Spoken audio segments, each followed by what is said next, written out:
The case clearly points out that I and other commentators were tricked into like rather sophisticated. Man, he should be better. Wait, no, wait, he's not about to. No, he's not. No. He's not about to say. He's not about to say what I think he's about to say. No, I refuse.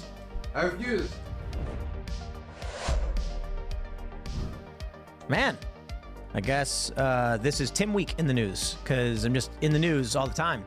Now, admittedly, it wasn't my fault that the Harris campaign accused me of calling for what is tantamount to genocide of Democrats. That's a lie, by the way. And we are currently in the process of drafting our formal complaint. We will be filing a lawsuit. But now news broke the DOJ. We're going to go on the offense for free speech. We're going to win. We're going to beat the Democrats. Next segment. So I was paid by the Russian government. Said that there's this RT employees were covertly funding a U.S. company publishing thousands of videos in furtherance of Russian interests. And it is presumed that company is Tenet Media. We know it's Tenet Media because they cite their slogan. They have everybody's sub numbers correct. We know it's Tenet Media. They don't say it's Tenet Media in the thing, but it's Tenet Media. For those who aren't familiar, this is a new media company, and we license one of our shows, Culture War, to them. And now I'm getting hit up by like everybody in the media. They're emailing me and they're tweeting at me and sending me DMs being like, what's going on with this?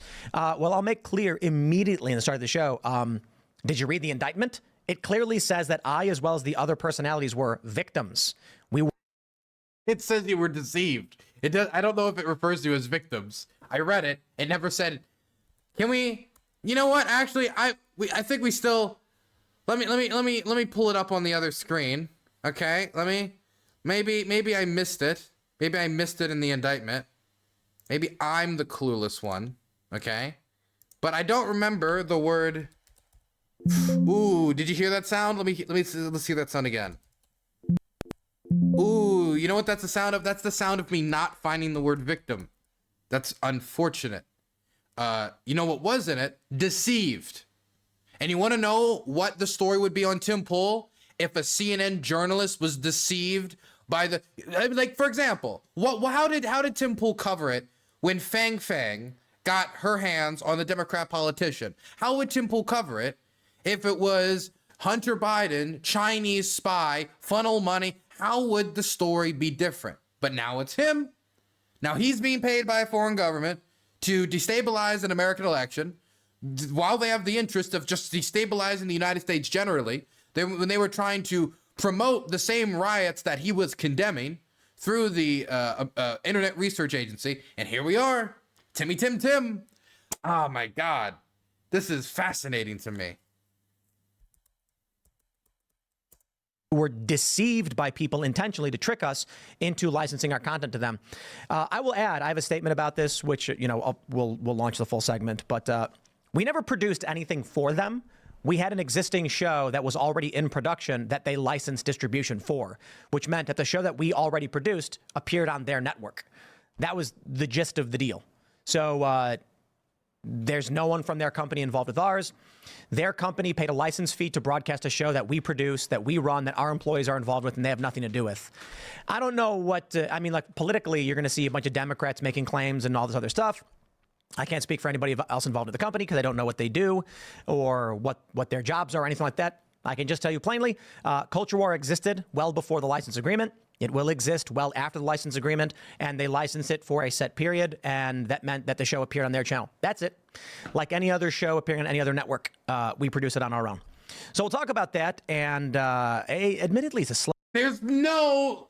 Slow news day, I guess? Slow news day. There's no apology. There's no acknowledgement of wrongdoing. No, like, okay, they were misspelling their names in the emails, and like, you know, but...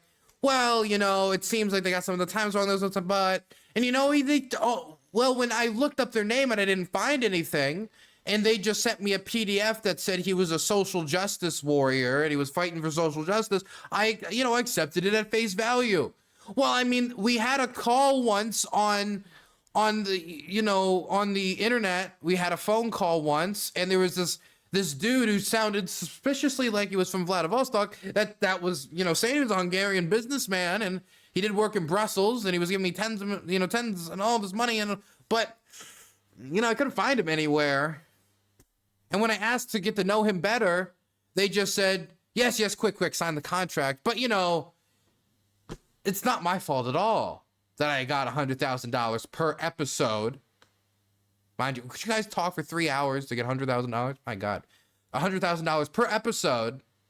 It's not my fault for taking that money and not asking questions and not doing any digging and not seeing where the money's coming from, not seeing who this Hungarian businessman that is licensing the content and using Tim Pool to produce propaganda. Mind you, at the same time, Tim Pool's going out there and saying Ukraine is the #1 enemy of the world, of the United States and the world.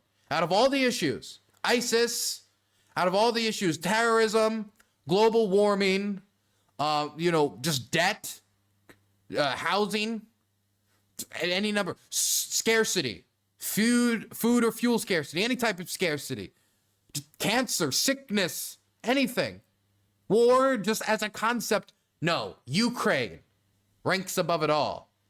And now we're finding out that the Russian government is funneling Tim Pool $100,000 per episode.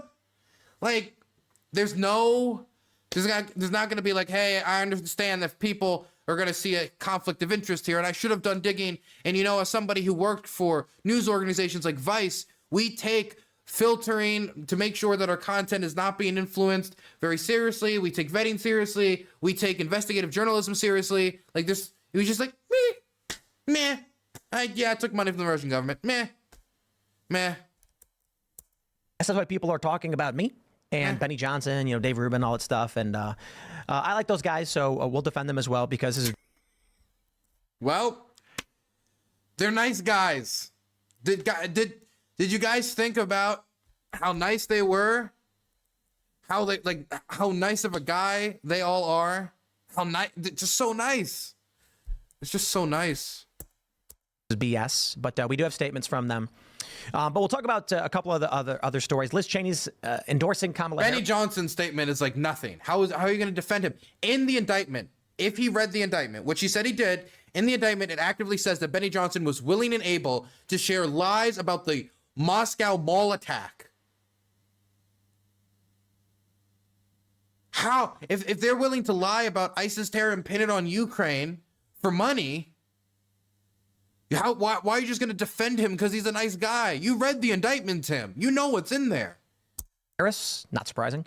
And the entire Waltz family is endorsing Trump, which is kind of weird, but sure. Not like Tim Waltz's kids, but just like his extended family. So we'll talk about all that. Before we get started, my friends, head over to castbrew.com and pick up some coffee if you want. The story is like he has a conservative family member who's like, I like Trump, which I mean, doesn't everyone? Support our cultural endeavors. Oh, hey, go give him money. Go give him $100,000 an episode. Wasn't that? He needs more money. Go buy his coffee. He has coffee, the purpose guys. Of Cast Brew is that when you buy Cast Brew, go listen to his coffee. It's not so much about this show. Go money. It does support us. Money. But the money. The funding of this coffee, when you buy it, give it's Tim to build money. physical Money. locations Tim where money. you can Tim hang money. out, Tim where we can money. have these Tim clubs. money. So go to castbrew.com. Also, head over to timcast.com. Money. Click join us to become a member and support our work directly. Support more Russian information warfare right here at timcast.com. Woo! Not even a slight acknowledgement of, in the next time we'll do better vetting. Join us. You can sign up individual very, very soon. Okay. We'll see. Let's get into it. Maybe I'm speaking too soon, and he's gonna be like, "I'm sorry. I got tricked here." And this battle we are going to be suing the Harris campaign for defamation is going to be very expensive. We don't know where it'll go. There's a lot of detractors and naysayers and critics. But if you support our efforts, please go to timcast.com, sign up, become a member. Well, at least you know that your money is going to a good cause. And again, smash that like button. Joining us tonight to talk about this and so much more is Anthony Constantino. Happy to be here. Who are you? What do you do? I got a company called Sticker Mule, and I made waves a few weeks ago for apparently you can't say that it's not nice to hate Trump supporters. So I sent a thing out telling our customers, What a terrible episode to end up being the guest. People need to stop hating Trump supporters. Apparently, you can't say that, and it ended up becoming a big thing. I ended up being the talk of the town, particularly on Threads. I told everyone Threads became the Mark Zuckerberg's website, which he made to mess up X or whatever. But I became the talk of the town on Threads, became the Sticker Mill fan club for a week, and also talked about all over the internet, YouTube Reels, and all this other stuff. So, and whatnot. Sticker Mill is a huge company. I've never heard somebody more bored to be on a show before. He couldn't sound more disinterested. 1,200 people, 39 countries. Wow. I live in Mexico, so yeah. And then you just endorsed Trump. More so than that, I just came out and said the hate for supporters got to stop. Oh, right on. Yeah. Oh, okay, right on. Well, thanks for coming. This should be interesting. Yeah. We'll hear all about that story. We got Ian hanging out. Hi, everyone. Good to be here. I've been streaming hard. Hey, Ian. It's good to see you again. I got a selfie with him. I think he believes everything he believes. I think he's a genuine guy, honestly. I disagree with like 99% of everything he believes, because I think he's like a walking mushroom trip, but he's at least genuine. During the days, so check me out on my YouTube channels and stuff. I've doing Awesome work as always, Dylan. Hey, thanks, Hot Dog, for the $20. a lot of Diablo 4 and talking philosophy. It's been exhilarating, and I just did doing daily covers songs. I think I did Brain Stew by Green Day today. That's a good one. And if you need, when you're moving around, you can take this mic around with Okay. you, so it's always We'll learn how tight to to your use these. face. It makes it a lot easier. Good to see you, dude. Thank you. Get into it. It's good to have you here. I'm glad Yeah. you could join us. I'm Hannah Claire Brimla. I'm a writer for SCNR.com, Scanner News. Check them out at Timcast News on the internet. Let's get started. Here we go. If, like, worst case scenario, like, best case scenario for Tim, best case scenario, he negligently ended up propping up a Russian information operation. That is best case scenario. That's still something that deserves like a basic apology to the viewers who he was telling to go trust this outlet, who ended up being like a massive, just fraudulent scheme. Oh, from the post-millennial, DOJ indicts 2 RT Media affiliated Russians, accuses them of laundering $10 million to conservative company Tenet Media to sow division in U.S. The DOJ alleged the 2 concocted a scheme to create and distribute content to U.S. audiences with hidden Russian government messaging. Well, let me just take the word of the DOJ straight from the DOJ website. I'll issue some clarification. I have a statement on this, which I will read for you in a second. When I first learned of this story, literally, I'm skateboarding, and I get a DM from a journalist asking if... I was in my skate park that I bought with this like $100,000 payment I was giving every episode. It helped me maintain the skate park. It came in rubles, which I always thought was a little strange. And as my phone started to vibrate, and I saw that all my messages with my contacts at Tenet were getting deleted, as our Discord channels were getting snuffed out one after the other. Like, how many red signs? How many red flags were there? How many red flags were there? I think as time goes on, we might start to learn more information outside of the indictment. I wonder if any of it'll be just from like Tim Pool. Awesome work as always, Dylan. Thank you. If it'll just be from Tim Pool, like slipping, offering something maybe he shouldn't, or maybe he'll just be completely honest and end up throwing somebody else under the bus. Because I think the one that's going to get thrown under the bus for sure has to be Lauren Chen, because the report seems to indicate that Lauren Chen knew it was the Russians.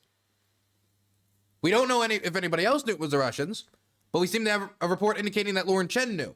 And if Lauren Chen knew, did she tell anyone else? talk about the Russian allegations or whatever, and I was like, what? I was like, what allegations? And then they sent me a tweet, and I'm like, I ain't reading that. Like, I'm sorry this happened to you or whatever. And then he said something. I'm like, dude, I have literally no idea what you're talking about.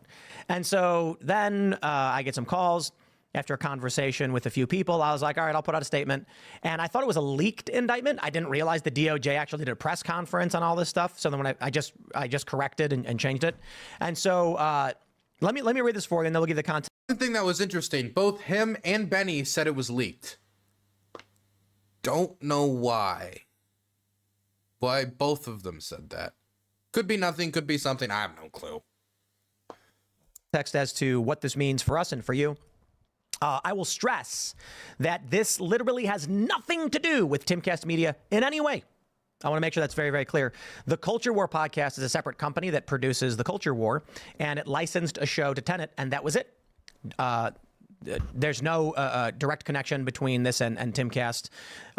So they say they gave you money and you gave them their content to help build up their brand and helped direct your viewers and your trust to help them enter the space. You were one of the first 2 creators contracted.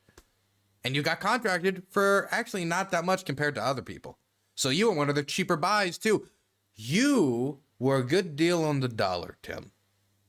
RT employees indicted for covertly funding and directing U.S. company that published thousands of videos in furtherance of Russian interests. There's an indictment charging Russian nationals Konstantin Kalishnikov, 31, also known as Kostya, and Elena Afanasieva, 27, also known as Lena, with conspiracy to violate the Foreign Agents Registration Act and conspiracy to commit money laundering was unsealed today in the Southern District of New York. They're both at large. I don't know, were these people in America? The Justice Department has charged 2 employees of RT, a Russian state-controlled media outlet, in a $10 million scheme to create and distribute content to U.S. audience.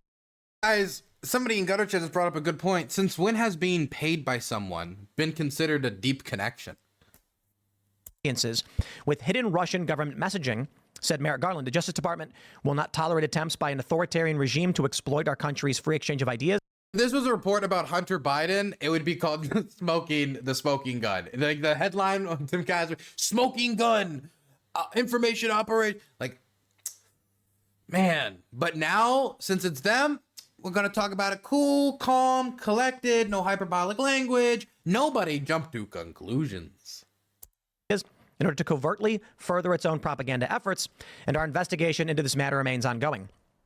Our approach to combating foreign malign influence is actor-driven, exposing the hidden hand of... Why would anybody think, when I was saying Ukraine is the enemy and getting paid $100,000 per episode by the Russians, that I could be questioned when it comes to my credibility? What do I have to answer for? You deserve an apology. ...of adversaries pulling strings of influence from behind the curtain, said Deputy Attorney General Lisa Monaco. As alleged in today's indictment, Russian state broadcaster RT and its employees, including the charged defendants, co-opted online commentators by funneling them nearly $10 million to pro-Russia propaganda and disinformation across social media to U.S. audiences. The department will not tolerate foreign efforts to illegally manipulate American public opinion by sowing discord and division. Covert attempts to sow division and trick Americans into unwittingly consuming foreign propaganda represents attacks on our democracy, said Christopher Wray. Today's actions show that as long as foreign adversaries like Russia keep engaging in hostile influence campaigns, they are going to keep running into the FBI. We will continue to do everything we can to expose the hidden hand of foreign adversaries like Russia and disrupt their efforts to meddle in our free and open society. The Russian government has long sought to sow discord and chaos in the United States through propaganda and foreign malign influence campaigns. Okay, they're just repeating themselves. I will say this again. These are charges. It's an indictment. They're allegations not yet proven true. I have not spoken to any of the people involved in running Tenet, so I don't know what is going on with that company. They going to... How would you not even call them before going live? And you still like accepted no... You've got like no... Oh my gosh. You didn't even call anybody? Not even like a text? Like, how about, dog, you up? You good? Anything? Nothing? Are you texting and it says message not sent? Number no longer functional? Anything along those lines? Say, well, let me try and read some of this. They deposited nearly $10 million to covertly finance and direct a Tennessee-based online content creation company.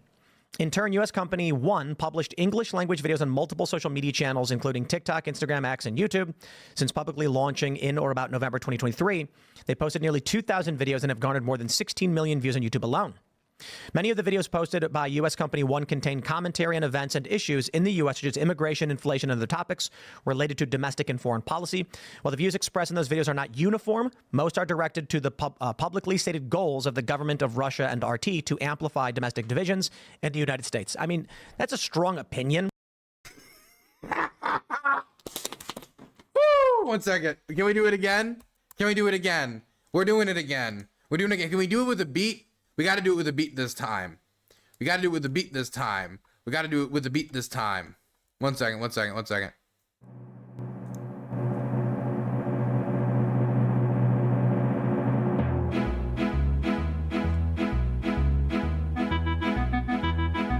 You're in a civil war. Civil war. It all depends on what happens next, but this should escalate. History work on everything happening now. It's a second civil war period. You are in a civil war. You are in a civil war. 5 years ago, I was worried that rising tribalism and political street fighting could be a precursor to civil war.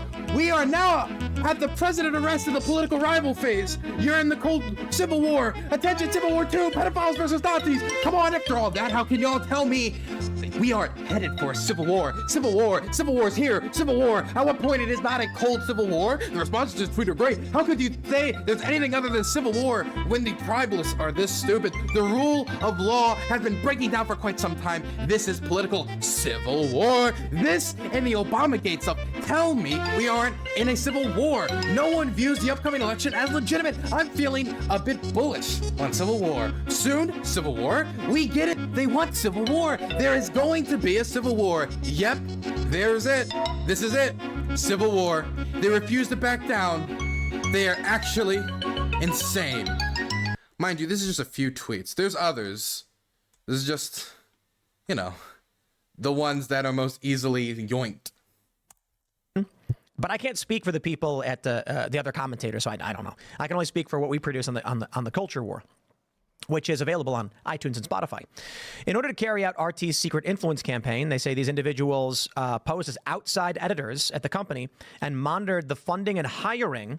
They introduced Afanasieva as a member of the purported editing team using fake personas, Helena Shruda and Victoria Pesty.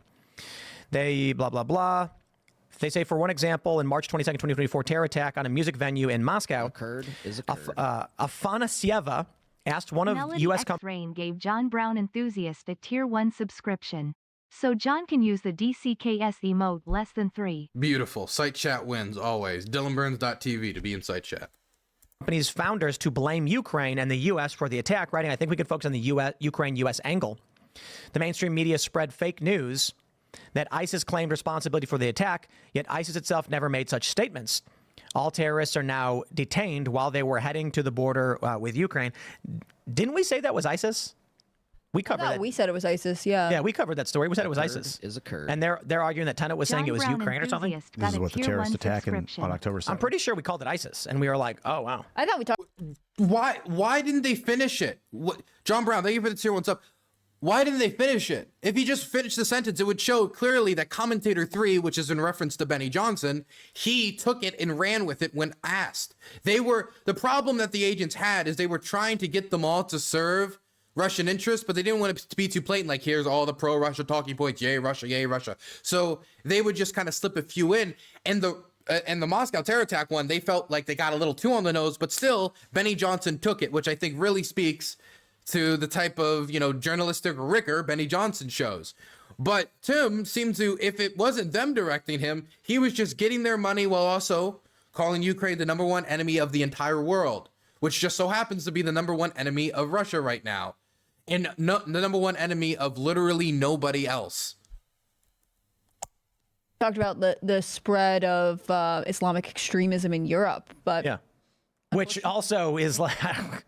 Anyway, so they go on to mention that 9.7... What was that? Wait, go back. Something? This is what the terrorist attack on October 7th. I'm pretty sure we called it ISIS, and we were like, oh, wow. I thought we talked about the spread of Islamic extremism in Europe, but Yeah. Which also is like... Anyway, Did he want to talk about it for a second and then thought, wait, if I talk about the very thing that the Russians want me to talk about right now while I'm talking about how I'm not, doing stuff for the probably, I have no clue what's going through his mind right now, but he has to be in PR mode. He has to. He must know this is PR mode. He has to be in PR mode.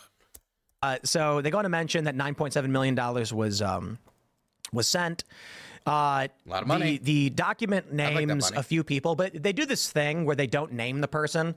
But if you're fans of The Simpsons, then you'll remember that episode where they said it's Principal Skinner, and he's like, a certain person has complained. We'll call her Lisa S. No, that's not good enough. We'll say L. Simpson. Yeah. And so everybody knew it was her. So when they go in this document and they basically say, like, here's a person, here's how many subscribers they have, and here's the show they produce, but we're not saying their name, you get what they're doing and why. So I got a statement for you guys. Why has he not gotten into how he was tricked? Why, like, what they talked about? Is he going to release the communications with Tenet Media and their staff?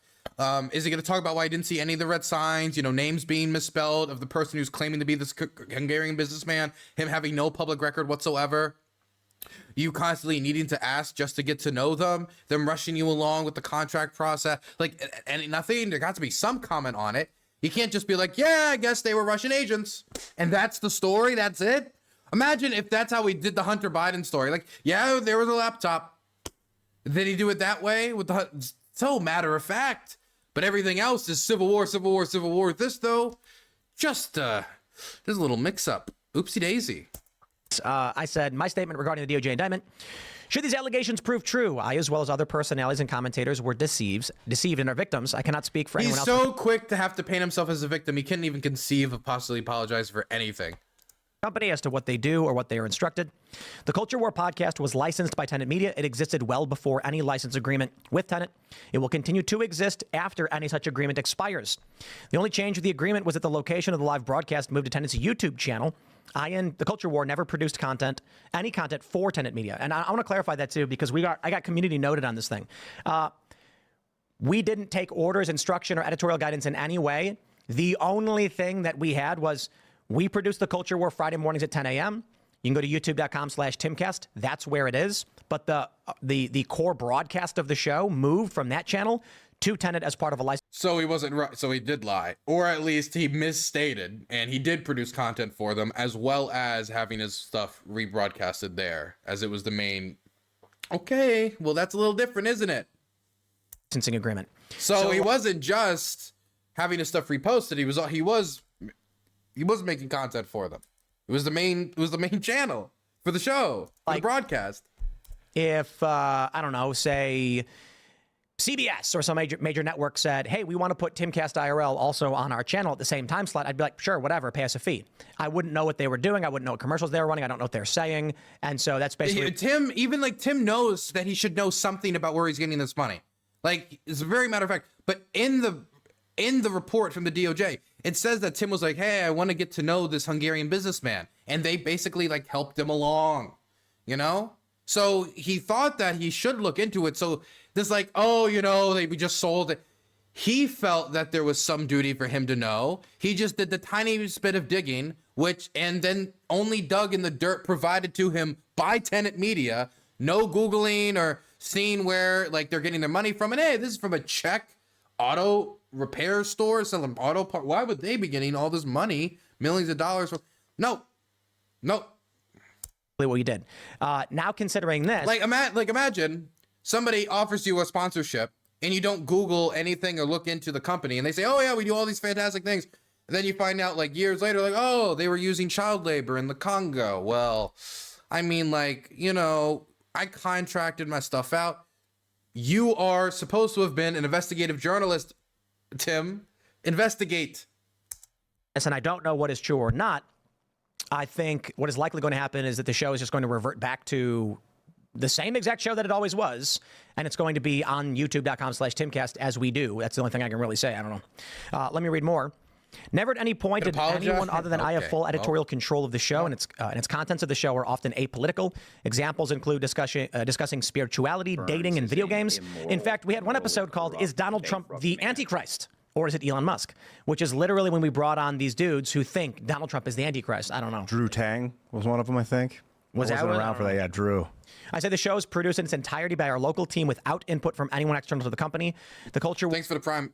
War is a separate... Hey, so what they're going to be like, it's like we didn't always praise Russia. The Russians don't need you to always praise Russia. They just need you to push narratives that are either destabilizing to the United States, helps people that they want to see get into office, and or is generally against support for Ukraine. They weren't aiming for people who necessarily needed to love Russia and everything Russia.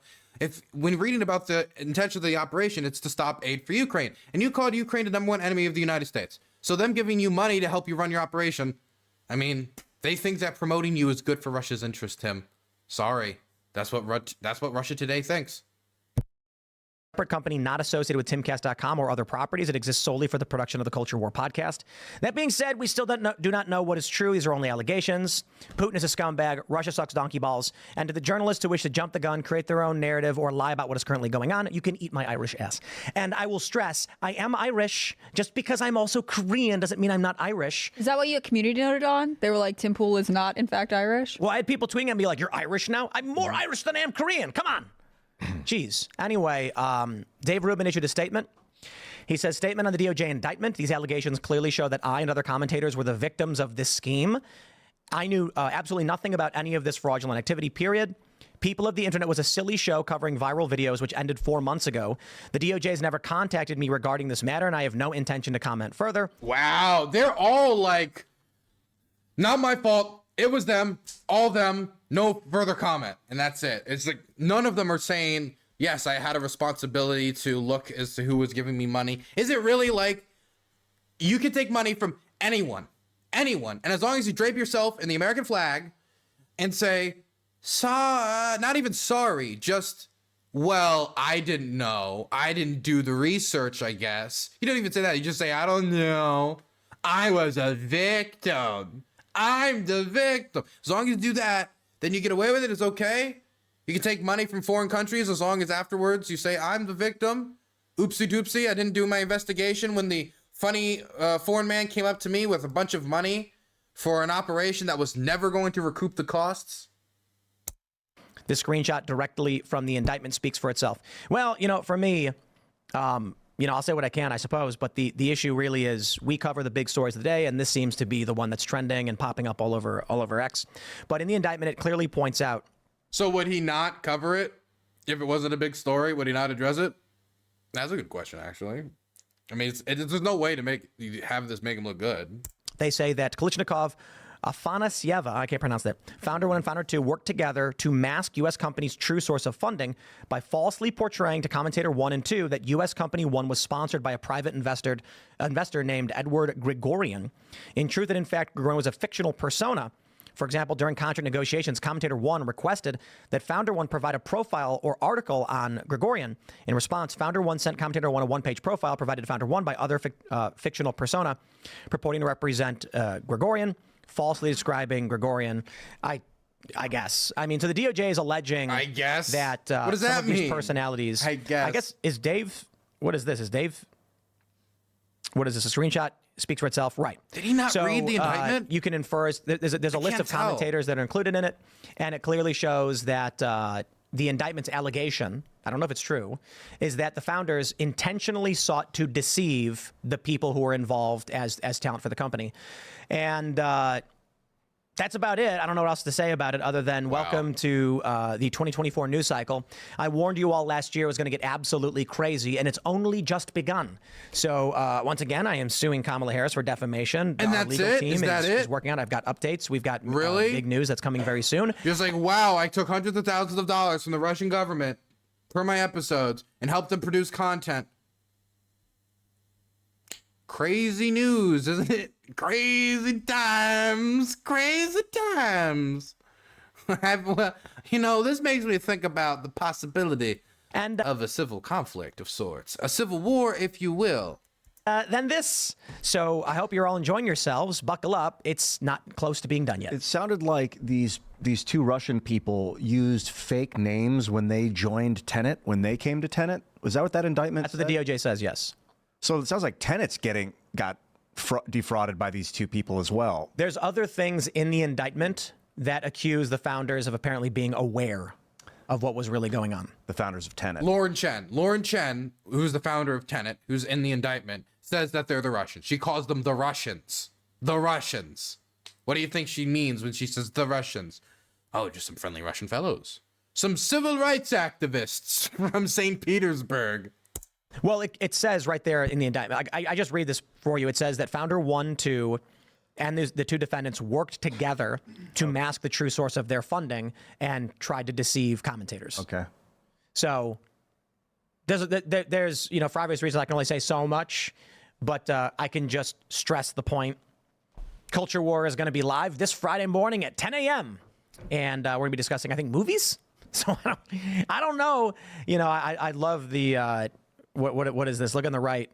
Scandal. DOJ claims Benny Johnson and Lauren Chen are Russian agents with Natalie Winters. They claim that. Did Well, they? scandal is a question mark. Yeah, that's actually not true. They claim Benny Johnson was a victim. But Benny and it's all- Johnson took fake Russian stories and ran with it. He stopped reading the story once it got to the point where Benny Johnson picked up the fake story about ISIL and Ukraine, and he said he was going to run, and he ran with it. And he did. He did run with it. I talked about it at the time. I was like, what? This is crazy. And he's the victim? Is there, like, okay, to be clear, if somebody gives you money and they come up to you and tell you to lie, and you then lie, you're the victim for getting money for lying. So well, then at some point, Goebbels was actually, at the end of the day, Goebbels was a forced tool of the machine, you know? Lord Haw Haw, like all the... No, like just because you... Really? Come on. We're smarter than this. We're smarter than this. If you get paid to lie and you don't do your proper research and you end up lying, then that's your fault. That's your fault. That's 100% your fault. So no, Benny Johnson isn't a victim. He got paid to lie for the Russian government, and he might be a victim of not checking who his employer was. He might have been deceived by them. But if somebody makes up a fake personality and starts giving you tons and tons and tons of money, and you have no clue really anything about them, and they've got no public presence, and they start asking you to attack the Ukrainian government, like attack foreign countries for like completely made up stories, and you just do it, even if you thought they were a legitimate media company, like that's your fault for lying for pay. Don't lie for pay, and then you won't have this problem. Don't get paid money to lie, and you won't have the problem of people critiquing you for getting paid to lie. Thank you, Hutch, so much for the raid. I really appreciate it. Thank you, man. Hope you're doing well. all over X or whatever, and everyone's talking about it. And I just think it's funny that they were like, it pushed Russian interests. And I'm just like, our show will be live on Friday, and we're talking about movies, I think. We're talking about movie production this time. I'm sorry. Do we have to do this again? Just one more time, just because, like, push Russian interests. Oh, that's crazy.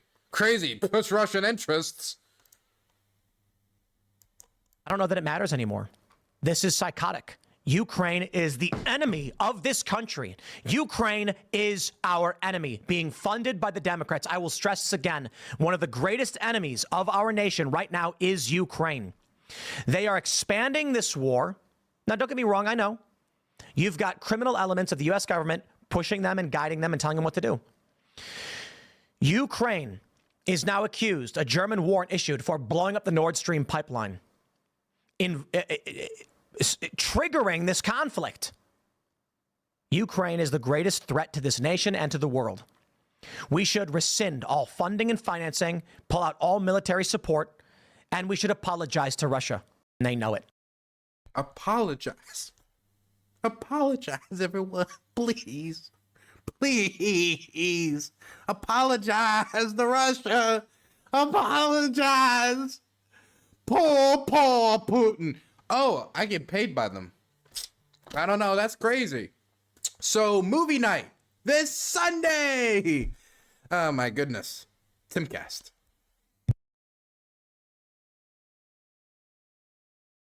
So, whatever.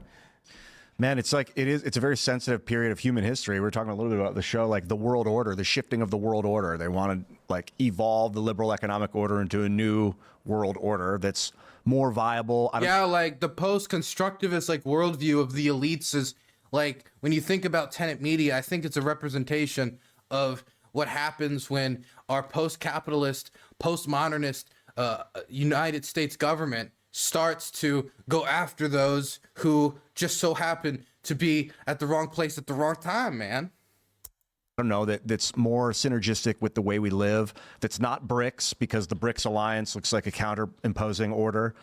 And like, how is that happening? And are people getting caught up in the psychological warfare? Obviously, if people are coming in with fake money and defrauding companies and YouTube creators.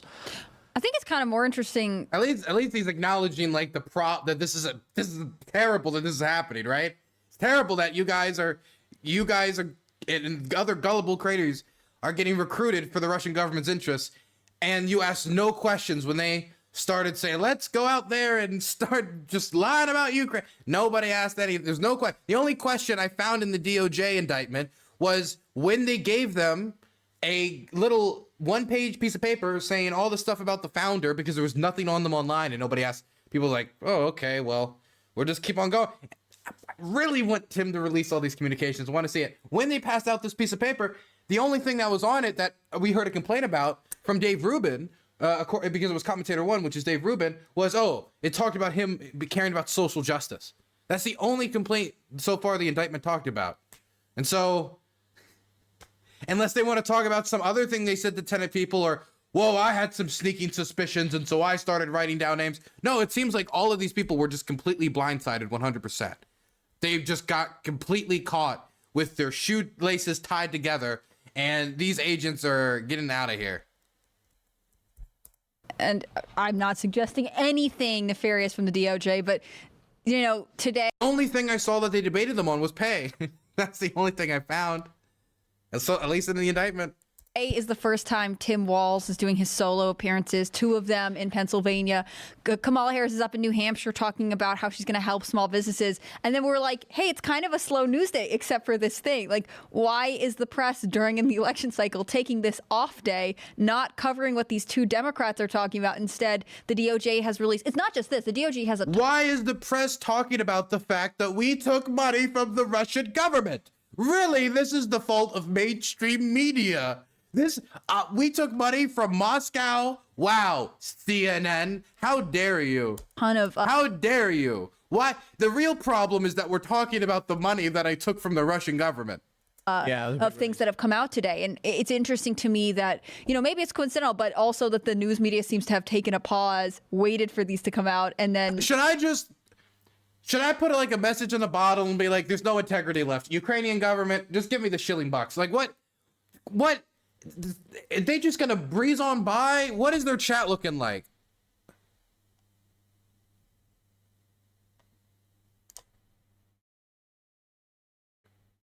It's just all people donating $20, $10. Rich people problems. Just normal show. 32,000 people just watching right now. That are at least 32,000 people who just do not care. Or at least, assuming some of them are like us, probably about at least 25,000 or something people. Man, it's crazy. You're going to let yourself get tricked again? What's going to stop Tim from having this problem happen again? Next time it's going to be, wow, this man who, from the IRBC, I don't know, man. But he says he's from Nigeria. It's a little strange, though. I don't know. He seems to... How many times is this gonna? Because I don't think the Russians are the only ones that are gonna try these types of things. Of course, other countries are gonna try it down the line. If it's this easy, why wouldn't the Russians try again? Or would other bad actors try again? Or try something similar? Or experiment? This happens to be the one that's getting big on X. Probably. I think the funny thing is that like Dave Rubin was posting clips of just like a guy buying stuff at Taco Bell and getting mad. Like apparently his show was him just commenting on nonsense. It's just like the weirdest thing. They're like they were pushing Russian aligned misinformation. It's like I think his show was like a woman would be in a viral video throwing quarters at somebody, and then he'd be like, what are these people doing? I wonder if there was like a message that got sent, just 1 or 2, that's like, well, what if you did a show about this thing? And that's like the real Russian op, is that they're like, why not just look at one of these maybe one day? All I'm saying is the Iranians or the Chinese or any other country, and maybe even the United States and other countries, if they get angry about it enough, or if they think that it has enough success, are going to do something similar. I mean, there's already information warfare operations. It's just it seems like this is the real first impact of it in the streaming space in a big way. And Tim Pool was the first volley. The first volley, he gets knocked down. Of course it was Dave Rubin's the first. If information warfare is information warfare, and you're like, and this was like Saving Private Ryan, but in like, I don't know, the metaverse. Dave Rubin would be the first one to not get knocked down. He'd be the first one to get hit in Saving Private Ryan. He'd be the first one to get hit Battles of Gettysburg or Glory and any. Like if he's in the movie Fury, he's like the first guy that falls down in the platoon. So Dave Rubin getting hit first, less surprising. Lauren Southern doesn't surprise me as much either because of the Alexander Dugin past and making me suggest that the Russians might have been happy with her content before. Now this just kind of confirms that they're happy with her content again. If any of them surprised me, it's probably Benny Johnson because he seems the most mainstream. But when he talked about that Moscow terror attack, that sure was suspicious. God. Day, think about it. Well, I can tell you that never happened here. Culture War is produced here. Fully independent. Fully independent. Here in Russia. I think I talked to Lauren Chen twice this year. So it's She like was on the show like 8 months ago or something. oh yeah, we had her on the Culture War with Pearl Davis talking about dating. I don't know, dude.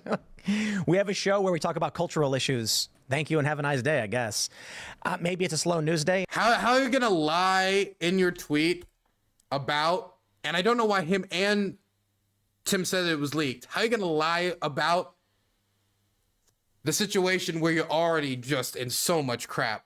Like, why even say it was leaked? Just say it was the DOJ and everyone know it isn't leaked. Why did you call it leaked? Maybe he just messed up. Maybe both Tim and Tim just somehow messed up with the same thing at the same time. Maybe one just saw the other's tweet. Who knows? Tim isn't going to lose any viewers from this. They support a guy who was best friends in Epstein. They aren't going to stop watching Tim for taking Russian money. Half of them support Russia. Sadly, yeah. Poppy 77. Thanks for the $10.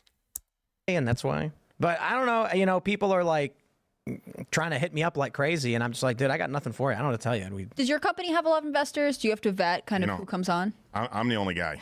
So You're solo? That's why I get to do what I want to do. And, unlike the other guys in tech, I'm the Lone Ranger in tech.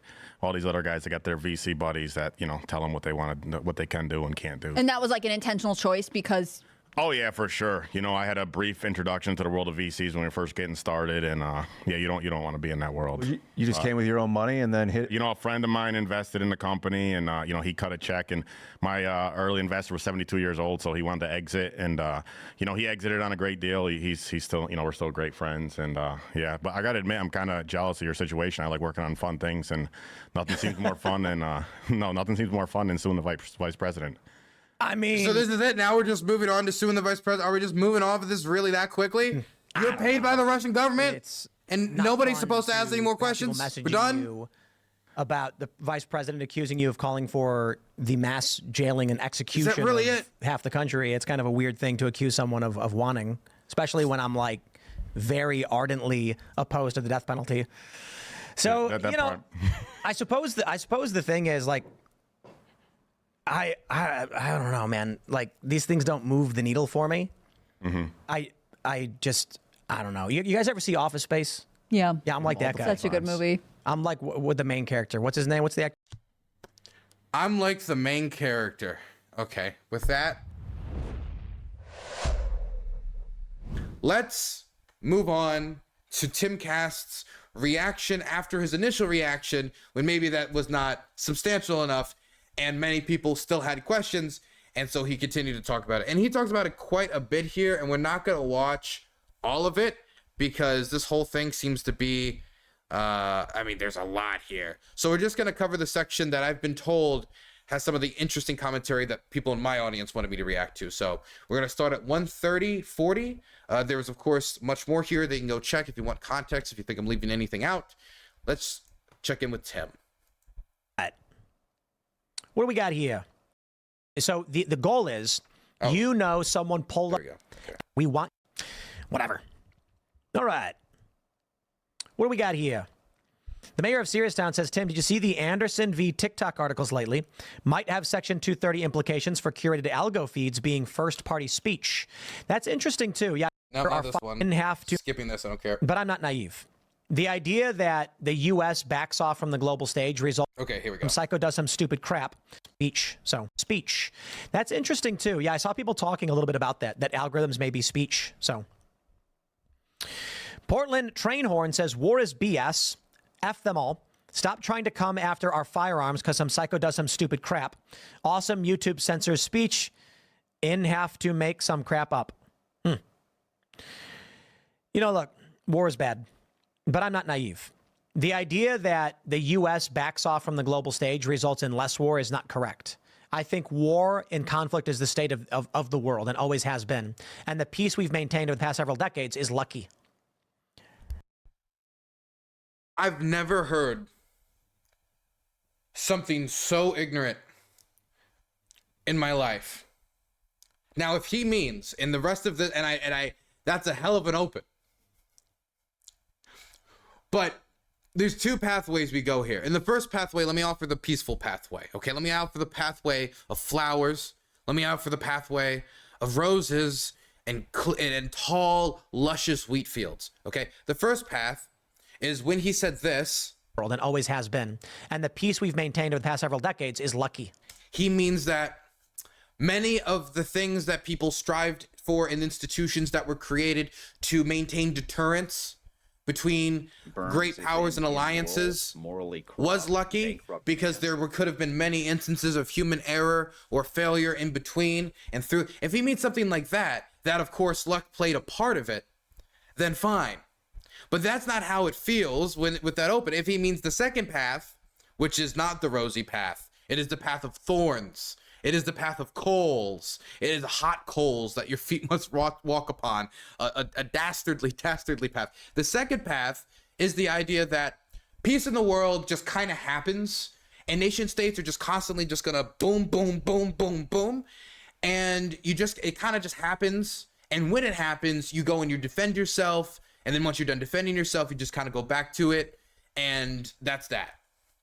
There's not a community of nation states that needs to be maintained in order to continue certain norms around, say, the use of weapons in warfare. There's not a need for nation states to build alliances that can have enough hard and soft power to deter invasion. For example, like NATO, which has helped states like Estonia, Latvia, and Lithuania that would have much smaller militaries than the Ukrainian, much less men and material to throw into the battle if they were invaded. Because of the alliances they joined, the idea of them being invaded is used more as a nightmare scenario for NATO military planners after the invasion of Ukraine, and video game scenarios, is because of this structure that was built.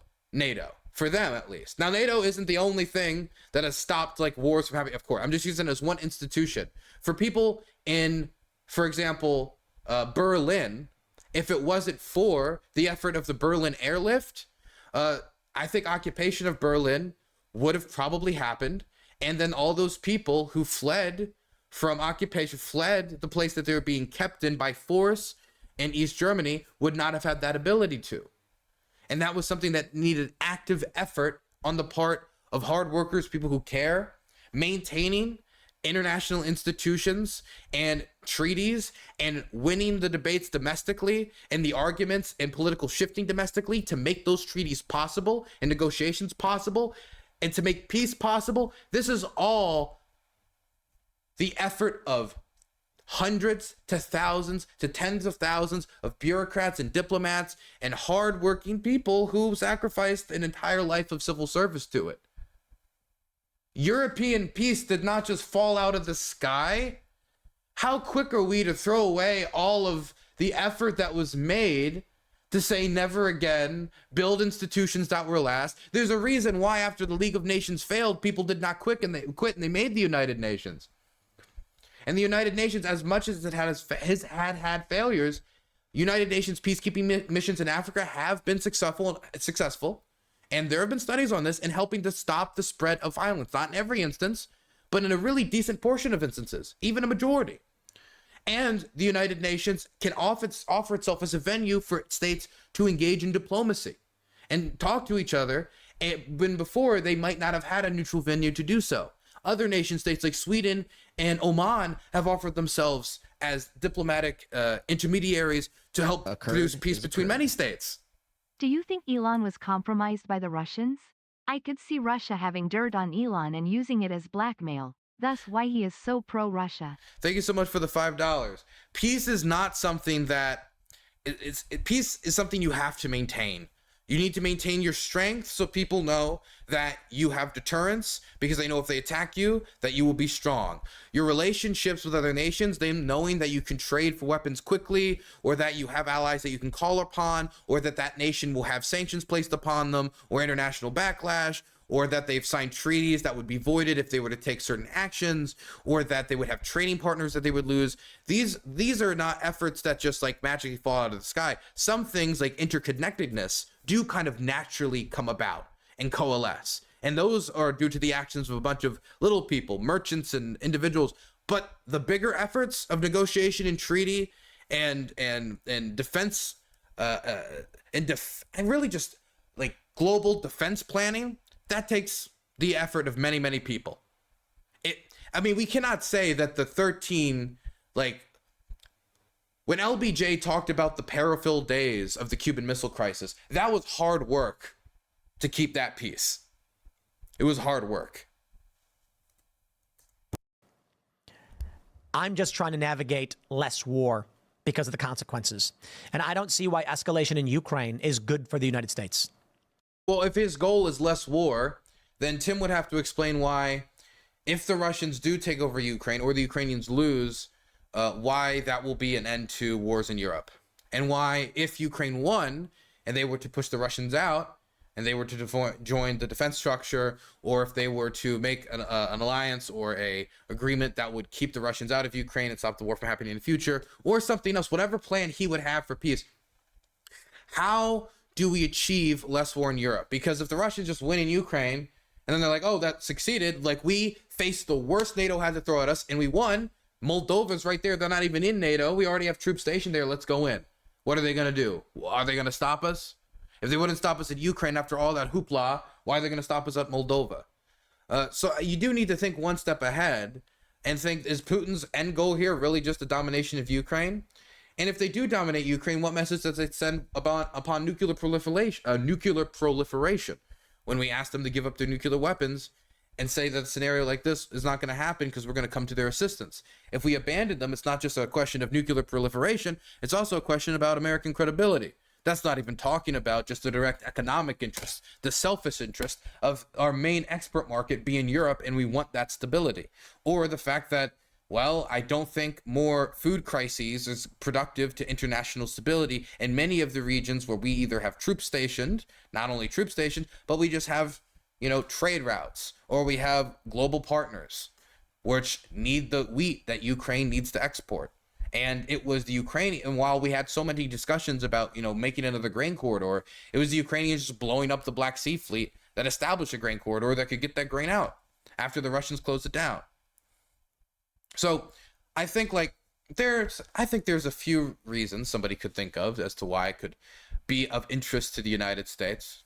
That's not even talking about the buildup of American defense industry, which is a totally different conversation. Then you have to get into a conversation of how can we best productively use capital, making weapons versus infrastructure investments, etc., and what would be best for the economy. But that's a totally different discussion.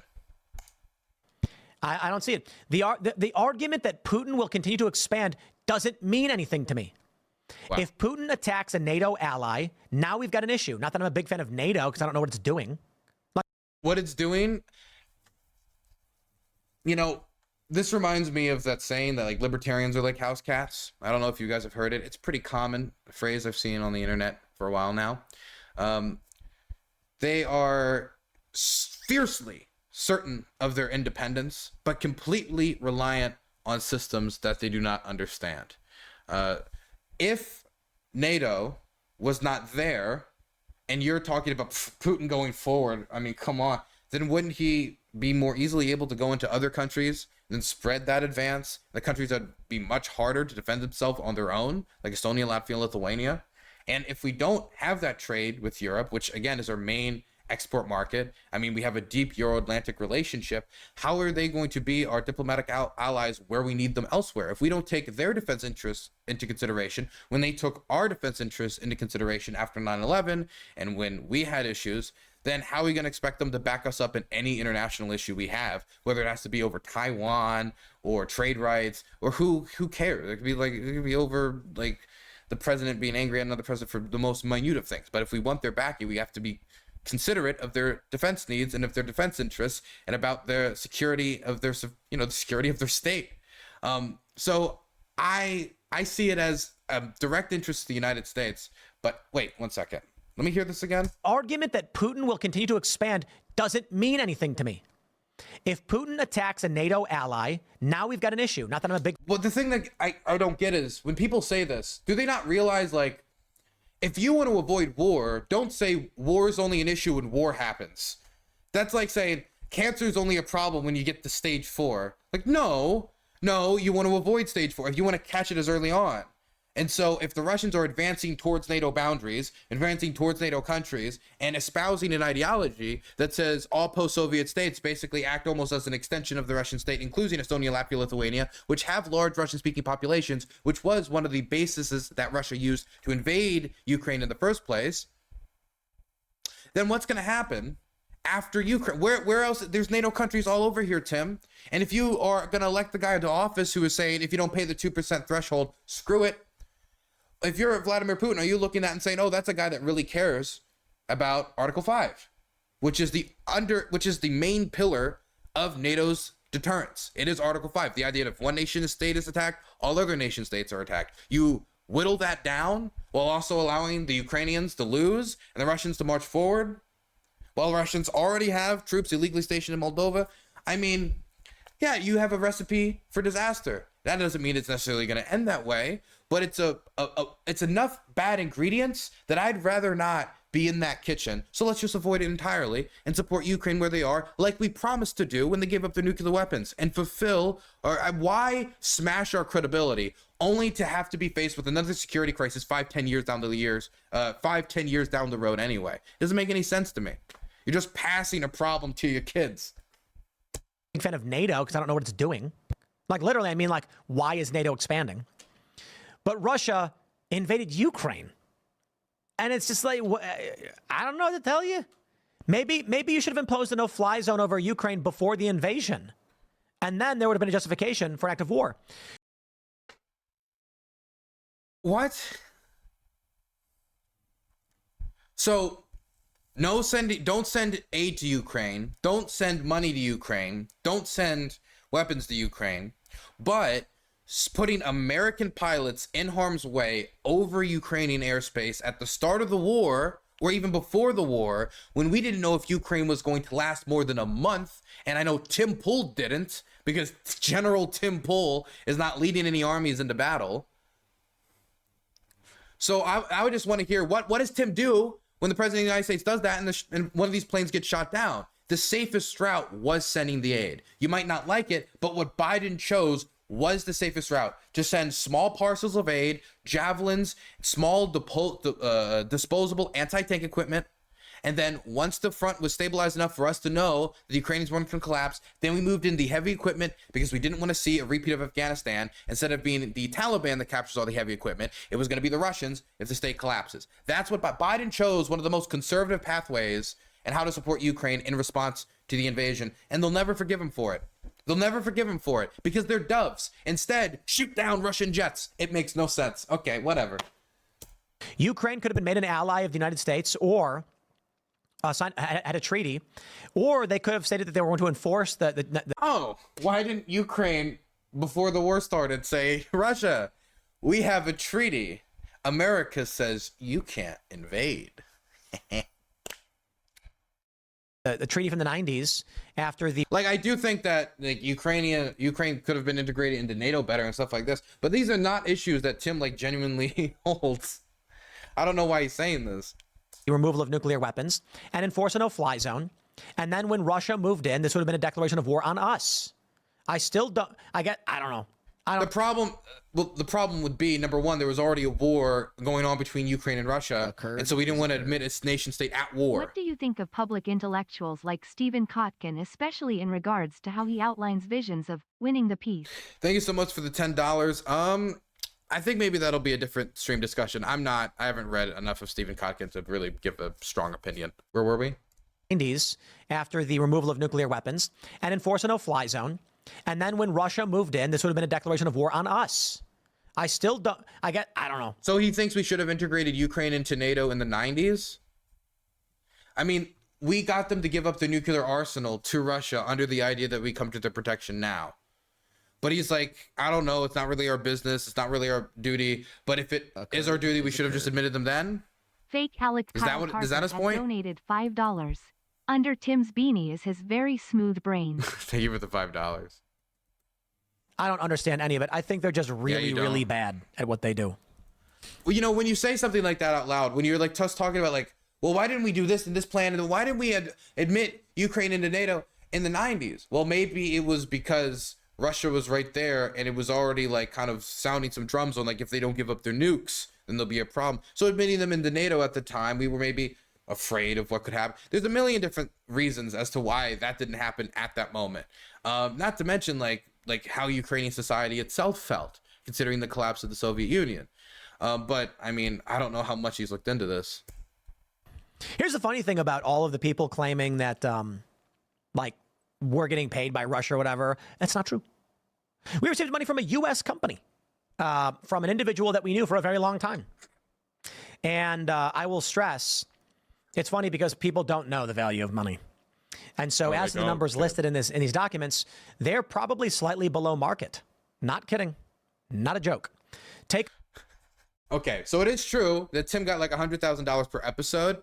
And he can like say like, yeah, I wasn't even getting paid that much. That's not nobody's fault but your own, Tim, that they wanted to buy you out with covert dark money. You're supposed to get paid out for the wazoo. You're working with the intelligence, but he doesn't have any idea. He's an unwitting Russian stooge. And so he just takes $100,000 per episode while Benny Johnson is making bank. I think like much more. I think more, maybe like doubled plus the signing bonus, which Tim didn't get. So, I mean, there were other people who were getting that, even though Benny was lying for him, and we know they were lying for him.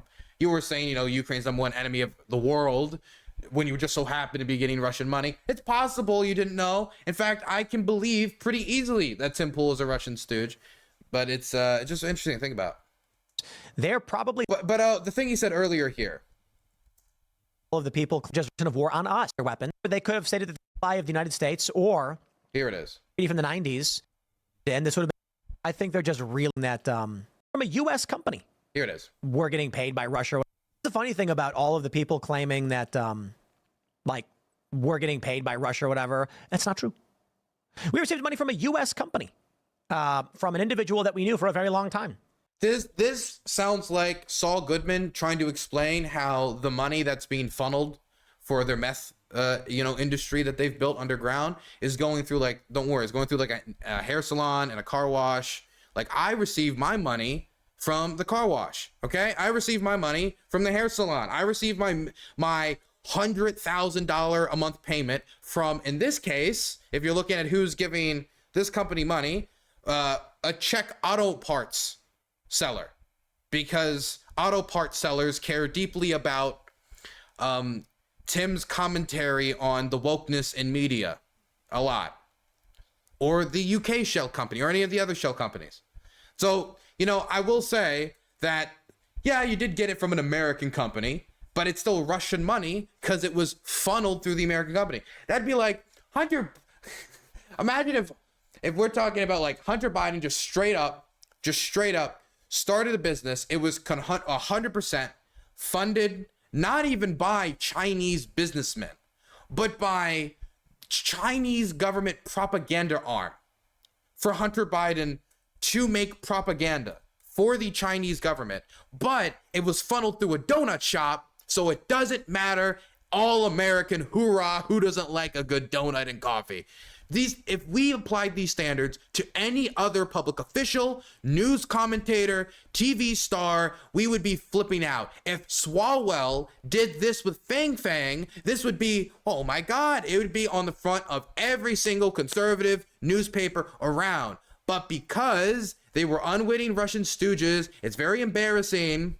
And now this has to be talked about in a more nonchalant way. This is not the biggest story. This is nothing. In fact, he's a victim for getting this money because at the end of the day, he was getting it from a brave American, Lauren Chen, who knew they were the Russians. And we know from the indictment that she knew they were the Russians. She referred to them as the Russians when she was trying to contact them. The indictment says this clearly. When she was trying to contact them and they wouldn't respond, instead of looking up what's the time in Brussels to find out about the Hungarian businessmen or contact people, she's looking up what's the time in Moscow. Why would she be doing that if she didn't think they were the Russians?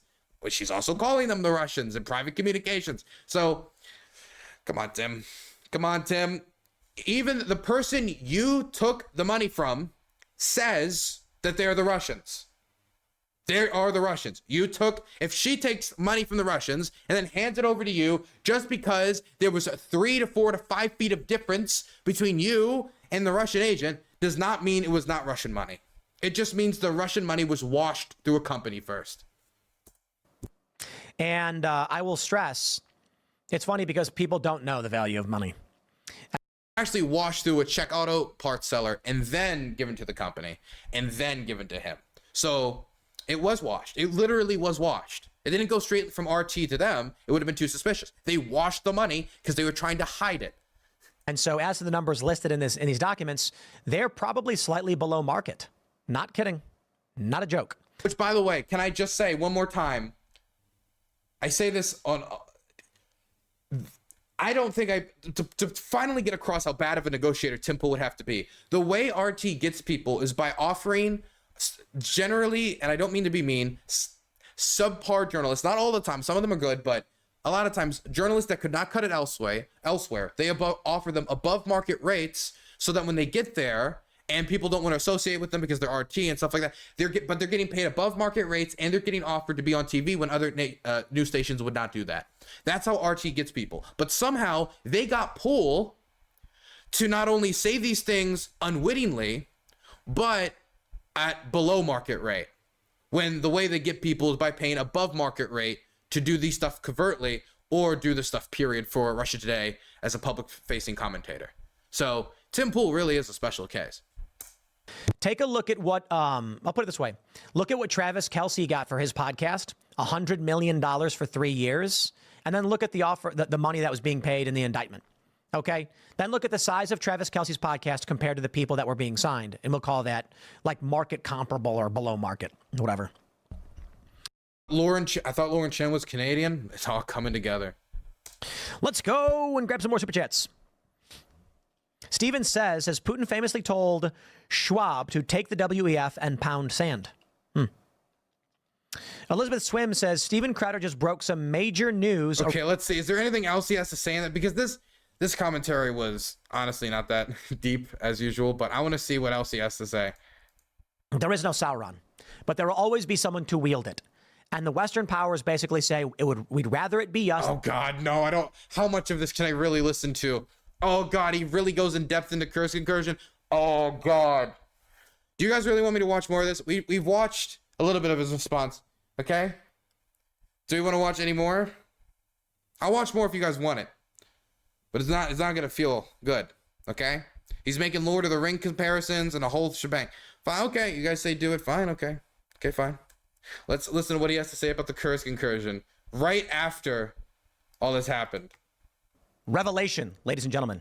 Vladimir Putin has endorsed Kamala Harris, proving that anyone who supports Harris is spreading Russian influence and Russian disinformation.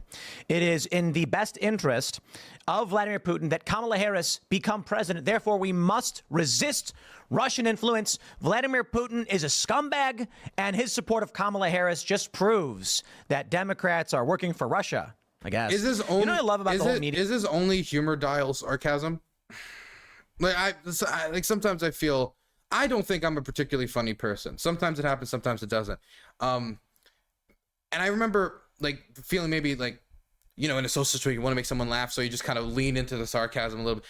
But that's like the only dial I think I've seen him use. I don't know, like learn a dad joke. Whatever. Media narrative stuff is that like Vladimir Putin can come out and literally say he's backing Kamala Harris, and then it's fake.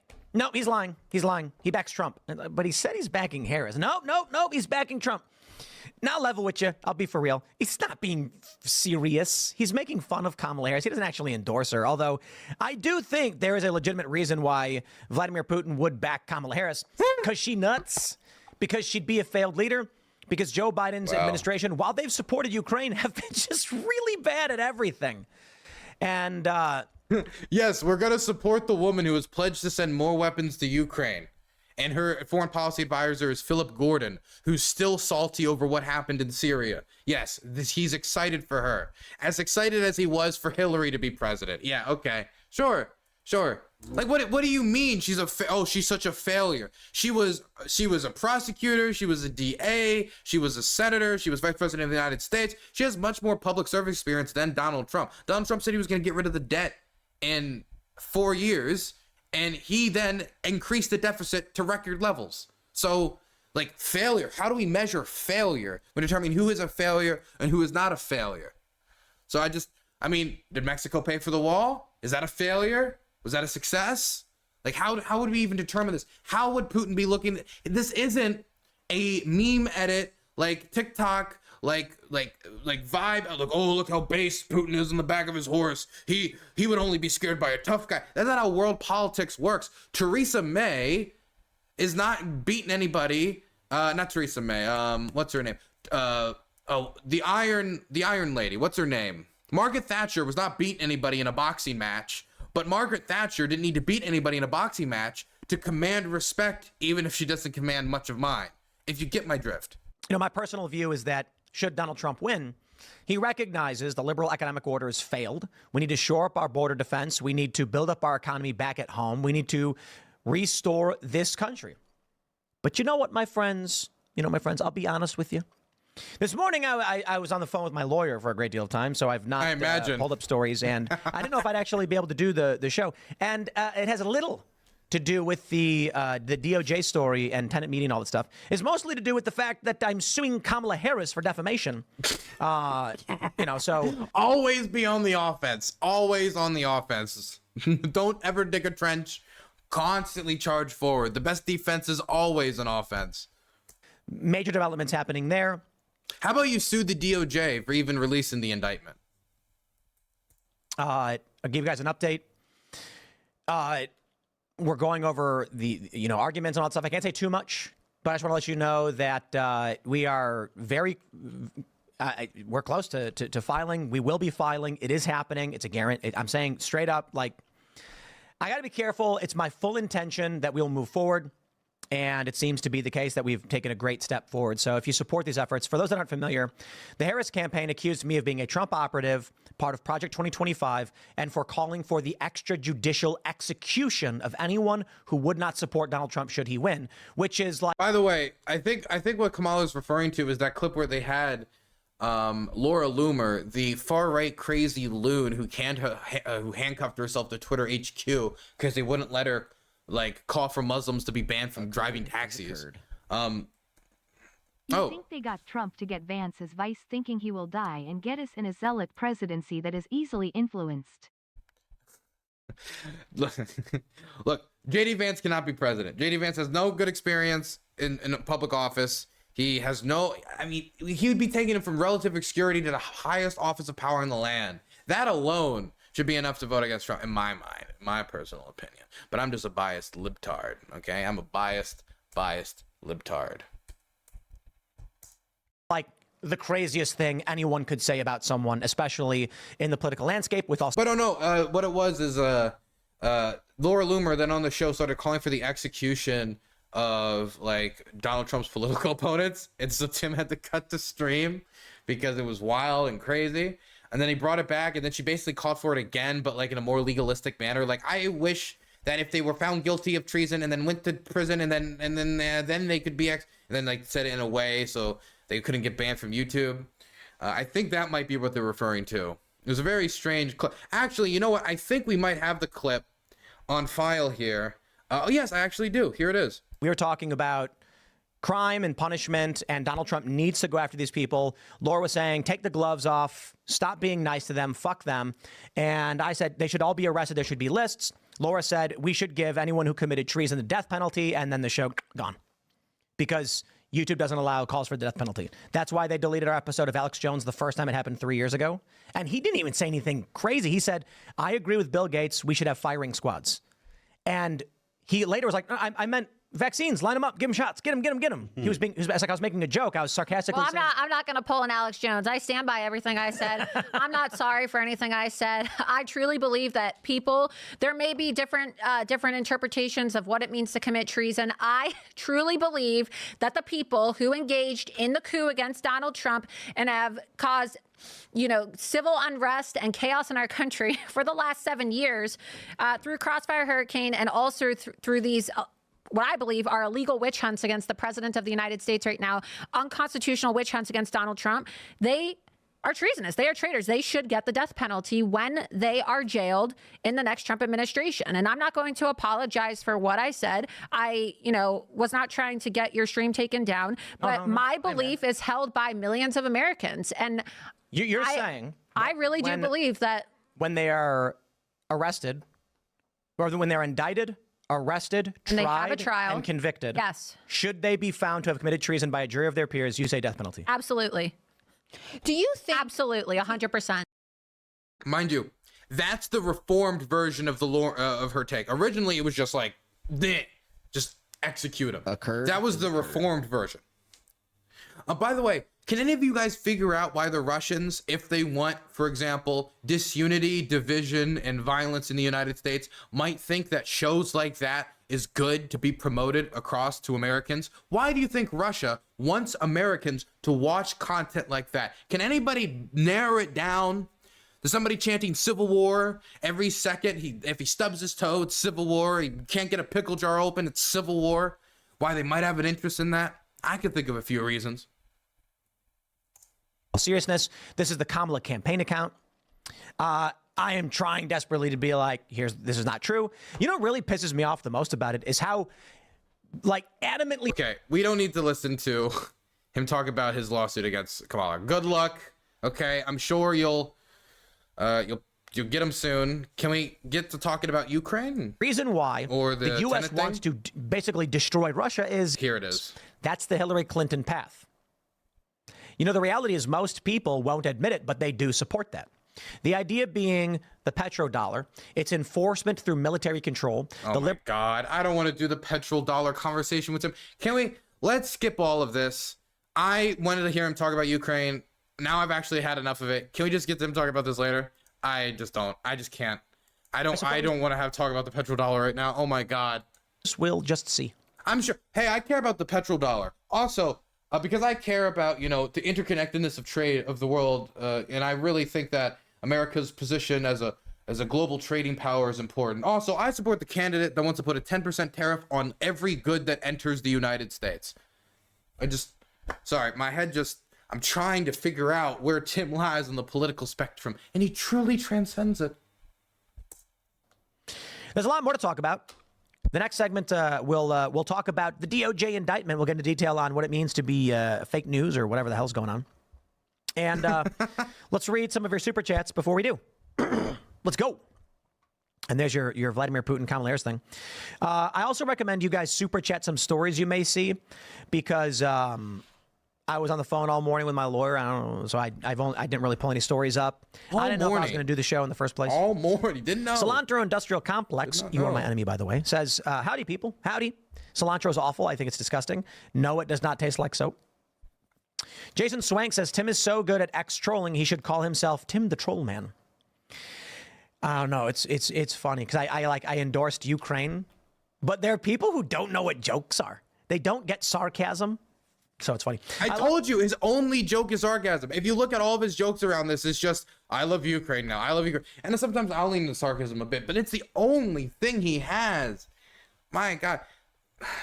This one, there's people claiming that because I supported DeSantis in 2021, that I got paid to support Trump instead. Dude, the people who accuse everybody of being Russians, their opinions haven't changed. So the story is meaningless. All right. Crimson Catnip says, hello from all of us at the Timcast Discord. Thank you, Tim, and the staff for all you do. Praying for all of your safety and security in upcoming legal battles. Keep it the fight. Beanies unite. A lot of developments on that legal front against Kamala Harris, and big developments coming. So, Sooner Mao says, I've seen more people outraged over Tim Pool than actual corrupt government officials. Wow. Can the media hurry up already? Indeed. Jesus.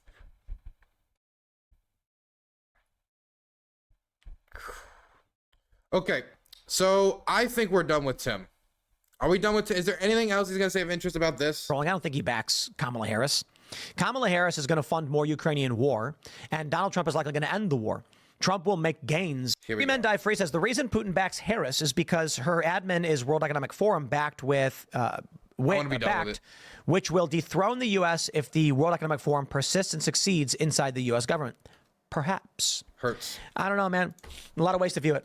Maybe Kamala really does represent managed decline of the U.S., and they don't want to see Trump reignite U.S. power because it would result in war with China.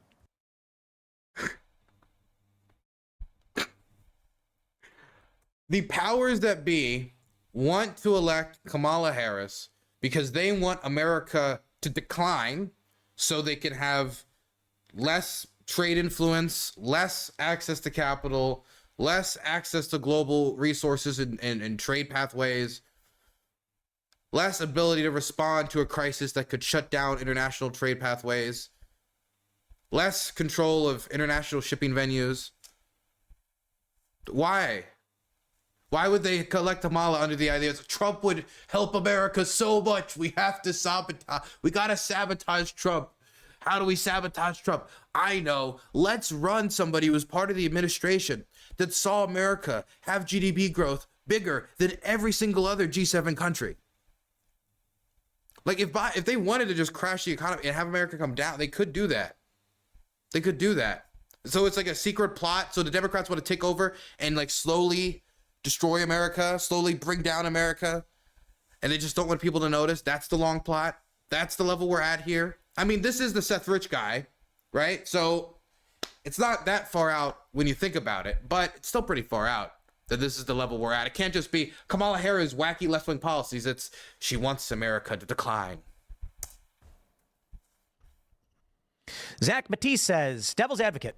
Putin is trying to get Trump votes because he knows the DNC says Russia is bad. It's funny to see him troll. I think he's trolling. I don't think he backs Kamala Harris. Kamala Harris is going to fund more Ukrainian war, and Donald Trump is likely going to end the war. Trump will likely. He'll maybe try. Make gains. Putin will make gains in the Donbass and solidify them should Trump win. Now, the left says, that means you're a puppet of Putin if you support that. I'm just not Ukraine. And I don't care about the Donbass region at all. We're not having an argument about the Uyghur Muslims. We're not talking about Kashmir. Oh, heavens! Whose side in the Kashmir conflict are we on? India and Pakistan have nukes. They could blow each other up at any moment. Why aren't we doing something about this? We should be sending volunteers, securing... Oh. Can I just throw out there quickly? The United States is deeply concerned about the Kashmir conflict for good reason, because if there was a nuclear conflict between India and Pakistan, let's just say only they got annihilated and somehow we didn't get annihilated. That's still like over 1 billion people. Like that's going to affect international markets, not to mention just the inherent slaughter and horrific nature of like an actual nuclear war between two powers that have such densely populated urban centers. I mean, yeah, I think we should be interested in the possibility of war spiraling out. Nuclear weapons make it so you have to be interested, which is the whole reason why we made the Budapest Memorandum in the first place and asked the Ukrainians to give up their nuclear weapons, because out of that fear for our own safety, as well as the world's collective safety. Ukraine gave it up in return for a guarantee that we would come and support them if something like this was to happen. The other person on that agreement was the Russians. They're the ones attacking, so we're the ones defending. That's how it happened. We want to maintain American credibility as Ukraine was our ally and is working with us to fight back the Russians and push back the Russians from taking over the country. And if we make these agreements with them back to the 90s and at the start of the war, I do think it would not only be a hit to American credibility, I think it would be a hit to nuclear nonproliferation. And I also think on top of that, it would be a hit to just European peace and stability in general. You deal with the issue now, you don't deal with the issue later. If Russia thinks that they can do this and get away with it and it's not a big issue and they can take all this land, then does this not? And when we say get away with it, I don't mean like we need to go punish Putin, but I mean if they come out of this thinking we got the better end of the bargain, this was successful, that will reinforce it. That will not tamper it down. Like the idea is you will placate them with territory, but if it becomes politically beneficial for the regime to just grab territory, Putin takes Crimea, politically beneficial. Putin invades Ukraine, politically beneficial. Putin invades Chechnya, politically beneficial. Putin invades Georgia, politically beneficial. What message is being sent here? So, I mean, I do think there's some interest there, especially when we're so interconnected. Okay, come on. What about the Sudanese civil war? Get out of here. Well, I don't think we've made any agreements like that with the Sudanese civil war. And we are not trading that much with the Sudanese, to be quite frank. I do think it's important. I think the Sudanese civil war is horrific. I think that regional powers, as well as world powers, need to do something to stop the violence. If the RSF takes over the country, considering how genocidal they are, then it's going to be a disaster. So I do think it deserves more attention. There's so much going on. Yeah, and you can care about multiple things. Just because you don't care about it doesn't mean nobody should care about it or we shouldn't do anything. It just means it's not your interest. It's not like whether or not we send aid to Ukraine is really going to affect Tim Pool all that much, or really at all. Nixie says, Tim, isn't it interesting that you announce you're suing the Harris campaign for defamation? An indictment drops that claims you're pushing Russian propaganda. Yes, now some people say that, no, these indictments take a long time. There's a grand jury. Jack was posted, it seems like this was going to be launched later on, but was rushed out. I don't know. But I'm suing Kamala Harris because she lied about me. We live in crazy times. Crazy, crazy times. Devin Neer says, have you seen the Ryan Macbeth video about Tenet and you that came out today? No. Honestly, why would I have? I don't even know what that is. Woot do for you. GA school. Not a fan of Ryan. Event was allowed to happen. It's obvious and the most simple explanation. Oh, the feds knew the shooter was? It's crazy. Frost says, I always hear of the October surprise, but what if it becomes a September surprise? We will have the sentencing to deal with. Well, yes, we are about 2 weeks away from Trump sentencing. And because of... Is he going to discuss this Elijah or not? Borges says, Vortom. He's just talking to chatters. Your rights are things like you can speak freely, you can defend yourself, but I don't think you have a right to be involved in I don't know if there's a grand global conspiracy to fabricate fake wars. Where is Eunice this also says, chat please right elaborate now? on how voting is a privilege and not a right. I agree. I think quite literally the point is the Constitution does not guarantee a... Do we get back to this? The story you have on screen? You get what you have now, chosen by, quote, interfere in the will of the people who live there. We don't want that, do we? Is who don't know how things operate, vote. The Founding Fathers believed that senators should be chosen by state legislature. God. When does he talk about the thing on screen? Residence is a qualification. All right. Okay, so be clear. So to be clear, we should be very concerned about foreigners voting in American elections, even though the chance of foreigners flipping the election is, I would think, very, very close to nil, since most of them don't want to get deported, let alone go to voting stations where all the police are. But putting that to the side, foreign money being, funneled into the United States, and this is not great. But I mean, how much of a threat? We'll treat this a lot more nonchalantly. Oh, grab some more super chats here. Deplorable Pirate Captain Gunbeard says, Ryan Macbeth made an argument on the Unsubscribed podcast about deleting spreaders of disinformation. He just named you and Tenet Media as disinformation agents on his... He said a kinetic response. He believes that... Ryan Macbeth believes that information warfare is a part of warfare, and as a part of warfare, that means you can engage in a kinetic response. If you could blow up Joseph Goebbels, then why would you not be able to blow up the people who are purposely spreading misinformation as agents for the Russian state if they're engaged in a war with you or you're engaged in a war with them, etc. For example, he would argue that the targeting of a Russian propagandist trying to spread propaganda in Ukraine by the Ukrainians would be a justified military response with kinetic force. That's something that he would probably argue. That's Ryan Macbeth's position for anybody curious. Thank you for the prime, Ukraine beats Russia. I appreciate it. Channel. So, I don't care. Now, when you talk about Tim Pool, I don't know if it would be just because he is acting as a misinformation actor, or a misinformation tool, a Russian stooge. We don't know if he was witting, and the idea of like blowing up Tim Pool because he was unwittingly spreading misinformation. Number one, if you really needed to shut it down, it's not like the police can't just go to his house, knock on the door, and be like, "Stop!" Right? So I think this is just like some far out scenario we're talking about right now. I think if anything, it's almost like we're trying to provoke something. And number two, he was unknowing. So again, the police thing, just knock, knock, knock, you've dealt with it. But when you're talking about somebody who's, say, in occupied Donetsk, constantly spreading radio transmissions saying the Russian army will win and conquer all, and everyone shall tremble in fear, and you must run away before we blow up all your apartment blocks, yada, yada, Burns yada. is a That's different. morally corrupt, bankrupt. But you'd have to go ask Ryan Macbeth. I cannot speak for Ryan, obviously. Momo, thank you for the primer. Appreciate it. Don't care. I hope the DOJ makes an example out of all of them and puts them in prison. Well, okay, Momo. My goodness. You've gotten staunch belief since Avatar. I don't know, man. If they're lying, they're lying. And upon review of what they say, maybe we'll get involved in defamation lawsuits. The case clearly points out that I and other commentators were tricked into like rather sophisticated. Man, he should be better. Wait, he's not about to. No, he's not. No. He's not about to say. He's not about to say what I think he's about to say. No, I refuse.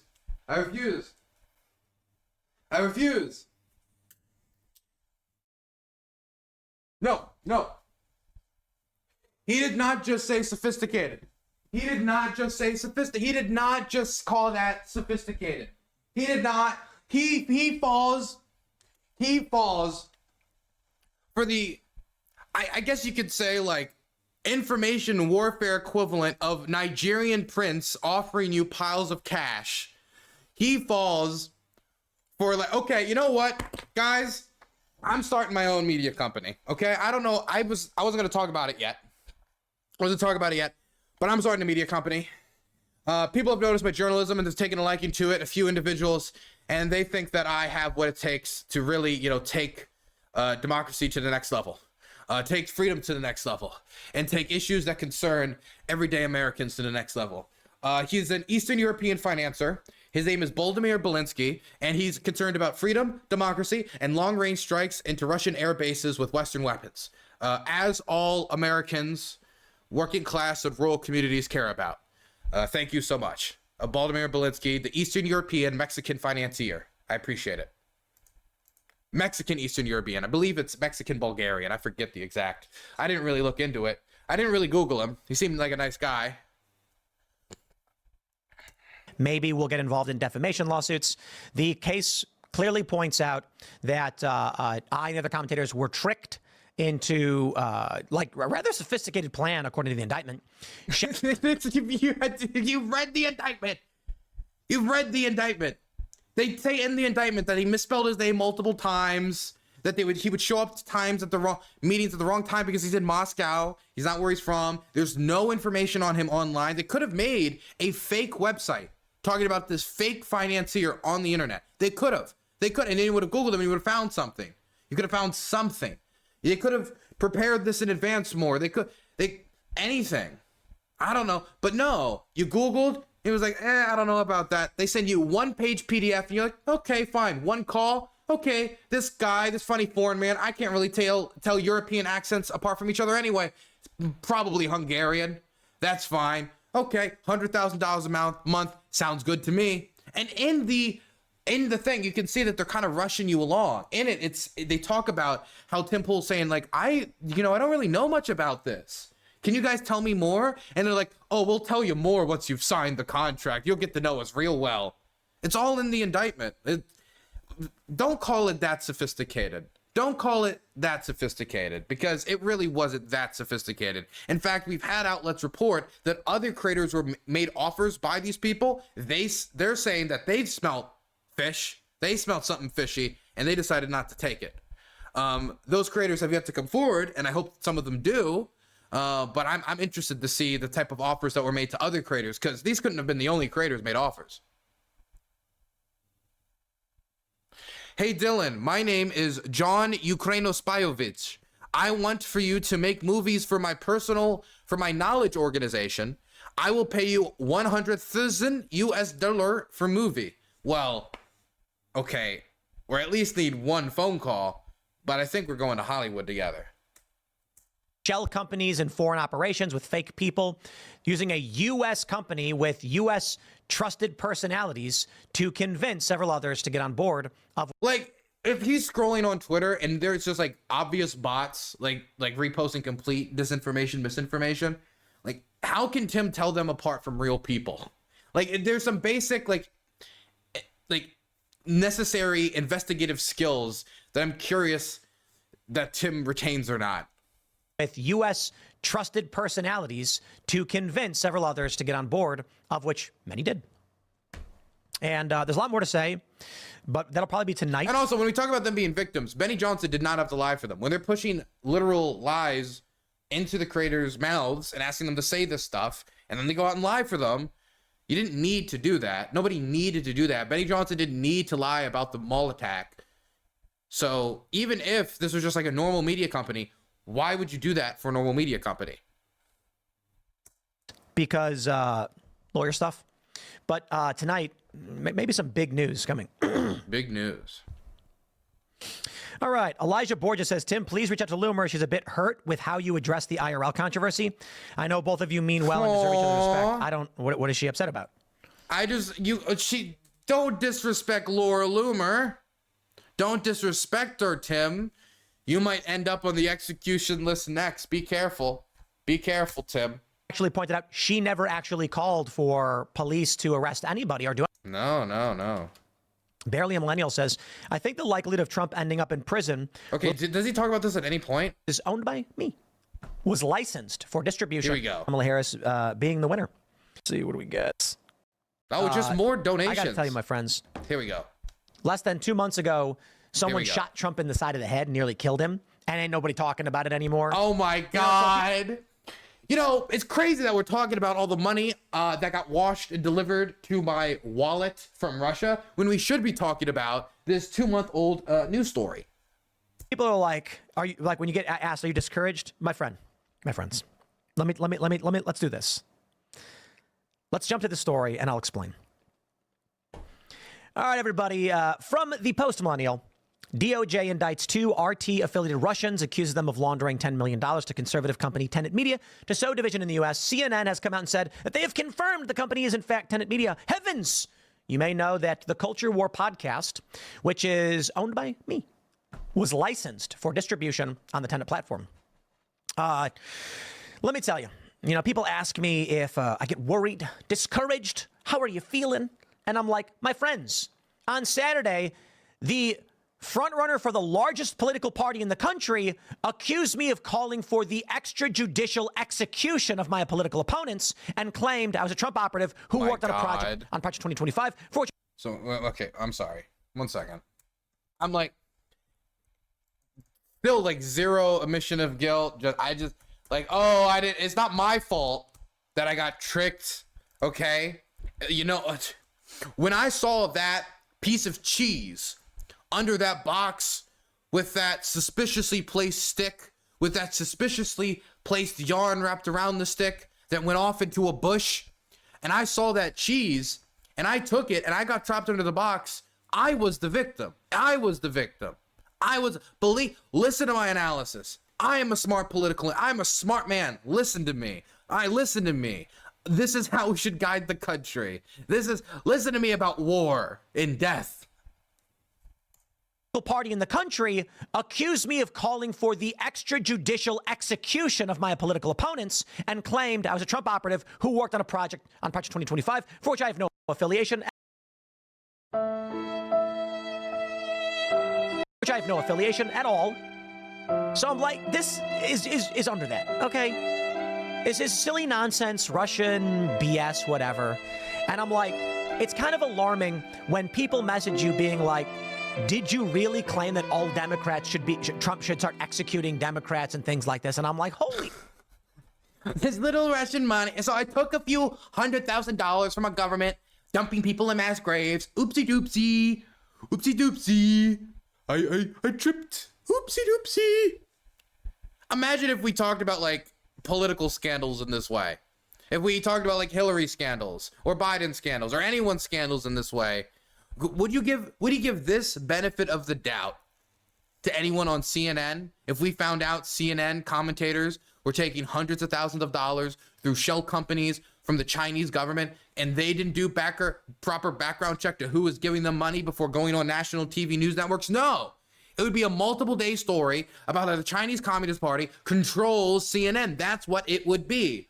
But now that he's licensing it out and he's taking some money and it's him, the nuance flows. And this is the thing that annoys me the most. It's not just that Tim didn't do his due diligence. It's not just that Tim will not apologize for directing his viewers towards incredulous, uncredible platforms that are spreading Russian propaganda. It's not just that, he has said crazy things about the war that seem to line up with Russian dough. For Tim, for me, my main problem with Tim, honestly, how do I say that? I got to figure out a way to say this and not get in trouble because it's pretty... For me, when you listen to Tim Pool speak, he speaks about every event as if it is the largest, most important event ever. And in a way, that can grab a viewer's attention in a way that I respect. And in a way that, not that I respect, that I recognize. But when he gets so hyperbolic about everything and everything's a civil war, everything's the death of the world, everything's the worst event ever, the end of democracy, fascism incarnate, et cetera, et cetera, et cetera. And then you get to him taking foreign money from a foreign information warfare operation, and all of a sudden it's like no big deal. It's a level of hypocrisy I just can't stand, where he would treat, if this was anyone else, we all know what Tim would sound like. We all know what he would be saying about how foreign countries are trying to influence our elections and the lack of credibility in mainstream press. And he is completely undercutting the credibility of the alt media space. And he's not going to take any responsibility for it. And if anything, he's going to treat it like it's no big deal. And he's just going to move on. And it's just going to be like that crazy thing that Tim accidentally took like hundreds of thousands of dollars from the Russians. Oopsie doopsie. Hate when that happens. Has anybody asked Tim what he's going to do with the money? If he gets to keep the money by the end of this, has he said what he's going to do with it? Is he going to keep it? Is he going to give it to anybody? Is he going to donate to something? I have no clue. Holy crap. It's a wild week. Several years ago, they went after, Paul Joseph Watson, Milo, Laura Loomer. They went after Paul Joseph Watson. Right. It's manipulation of prominent voices in media because an election is here. And the most important time is going to be the next couple of months. 2 months to be exact. With early voting happening, powerful, influential shows that oppose the current political structure or oppose a political party, we know they're dirty individuals who are going to play dirty games. They are desperate to make narratives and to disrupt their opponents. The purpose of this, in my opinion, is to... not this story specifically, but what I should clarify is the narrative purposes of Russia disinformation, all these things, basically sow division to an extreme degree. So let's address this. As I already stated, the Culture War show existed for a long time now. What are we going on? It's been, was it like 2 years? Almost 2 years. And we licensed the show for distribution. But we produce the show. It's our content. It's our editorial control. It's our schedule. We do whatever we want. And the deal we had with Tenet was it would appear, the show would broadcast on their channel, and then all of the media we own and control and still do. That's it. And they'd pay a license fee. That's all. Timcast Corporation is entirely separate from the culture. So he's just repeating the same things he did yesterday. It's just all the same stuff. He's nothing new. There's no new. He's just repeating the same stuff. There's nothing new here. Well, none of them are going to take any responsibility. They all seem like they're just going to kind of trying to move on and pretend nothing ever really happened. And that's just going to be that. Just sweep it under the rug as we go talk about his soon to succeed and smash and grab tons of dough from the Kamala campaign lawsuit against Miss Harris. Tim, a really piss poor response, gotta say. My goodness. Alex gifted 3 Tier 1 Yes. subscriptions. Dylan, you're now Polish-sponsored media. Congrats. To trick us. Hey, Polish sponsored media. Let's go watch Tim respond. You're right though. I am bought by Big Warsaw.